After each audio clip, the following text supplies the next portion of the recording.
managed to keep time much better than I did this morning. So without further ado, I will introduce our first speaker, who is a member of the NEU National Executive, but also, importantly, a National Officer of Stop War Coalition. He's currently engaged in mobilising 300,000 education workers who just voted to take strike action. So please give a warm welcome.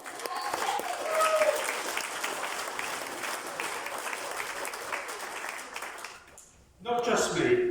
It's not just me that's mobilised. I was stressed. No, I'm standing in for Kevin Courtney, our Joint General Secretary, who was down to speak. He's in Manchester today, speaking to nearly 200 reps. We're running 10 strike schools across the country today. We've got over 2,000 reps at those strike schools, preparing for February the 1st. Belatedly, welcome to NEU headquarters. I'm really pleased that we're hosting this and of our long association with I was going to start by telling you a little bit about our international work, but if you read the Daily Mail, they've done it for you today. Union behind teacher strikes sends members on solidarity junkets to Cuba and Palestine.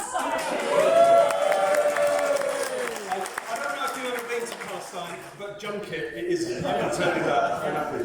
Obviously a smear story, to undermine what we're doing. I was going to talk about it because today, in other parts of the building, we have got members who are preparing to go on delegations to Cuba and Palestine, which is an important part of our international work.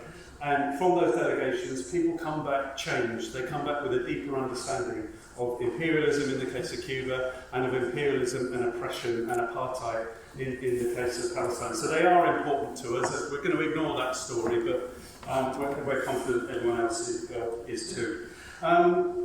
Just very quickly, it's an exciting time to be a trade unionist at the moment, and to be in the NEU, where we have beaten the ballot thresholds, 300,000 members in 23,000 workplaces, and we've got through the thresholds. And we're now preparing for national strike on the 1st of February, a series of regional strikes, and then a national strike where we are calling for a national demonstration on Budget Day on March the 15th. So I hope people will support that, and I will support that. And I was fortunate, I've been backwards and forwards at our strike school, but I was pleased I managed to hear some of Andrew Murray's contribution this morning, where he said, and I think this is right, and I just want to try and join up some order. He finished by saying, of course trade unions are about bread and butter issues, and that's what our actions are about the crisis in education, about the crisis in health and social care and so on. But what you see, and what we've seen, when unions go into struggle, members' interest in politics turns up, because we've had to talk to people about the anti-trade union laws, about the anti-trade union laws that are here, the ones that are coming. Our members are schooling themselves up as economists to learn about inflation, how all these things are working. So it is an opportunity, I think, for us to talk about the way the world works, in whose interest it is run, and how some of these decisions are made. So it is a real opportunity to get into the trade union movement, to get involved in some of those discussions and deepen people's political understanding about peace and war, climate change and oil, and all the things that you've been talking about today. And as Andrew said this morning, peace and war are trade union issues and they're class issues. And I know if Kevin was here today, he would offer that quote about, and I've forgotten who it is now, a bayonet is a weapon with a worker at both ends. And I think that is such a simple but important way of understanding, that our movement has no interest in Russian working class people being shot or Ukrainian working class people being shot. We are for peace, we are for the withdrawal of Russian troops, and we are for peace talks, and we are against NATO expansion, aren't we, in our movement. For us in the NEU, peace and war is a trade union issue, and I'm proud that we're involved with Stop the War Coalition.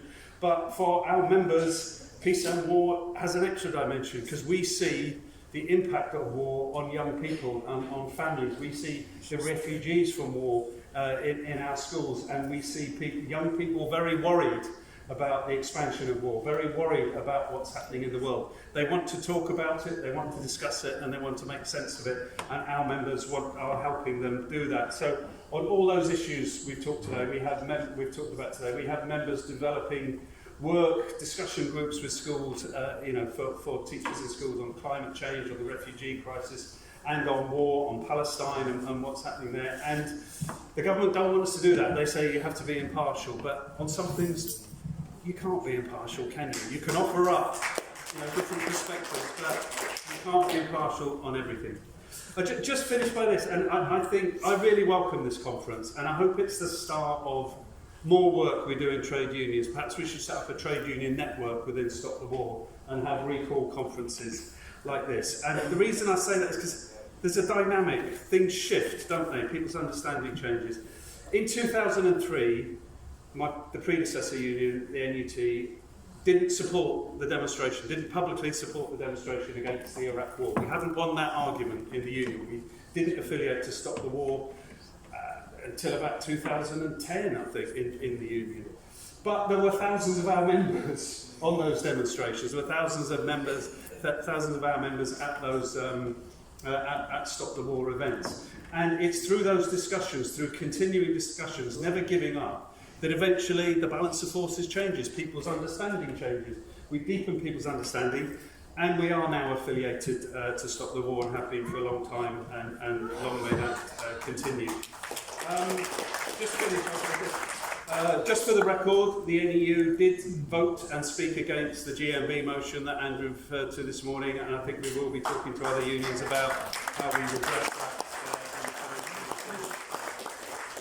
And then, just to illustrate my point in a way and just explain, in the NEU, the issue of the war in Ukraine isn't a settled one. It may have gone off the agenda, the high agenda for us, but back when it started, our executive passed a motion. Some may have thought it was a bit soft, but we called for the withdrawal of Russian troops, peace talks. We said there should be no expansion of military alliances and no involvement of British troops in Ukraine. The executive took that position, and we then took it to conference, and there was an interesting debate at conference. We defeated an amendment taking out all those things, a pro-war amendment, let's say, and we defeated that through debate. But then when it came back to the main debate, and this is the interesting thing about union conferences, the delegates stepped back from endorsing the position we'd put. So in the end, it was a sort of score draw, in a sense. So that debate goes on. I was glad that that amendment was defeated. That debate goes on, and we have lots of people involved in Stop the War who will continue that discussion, and depending on the development of the situation, we will be taking further positions. I've got 1 minute left, but I'm not going to take it.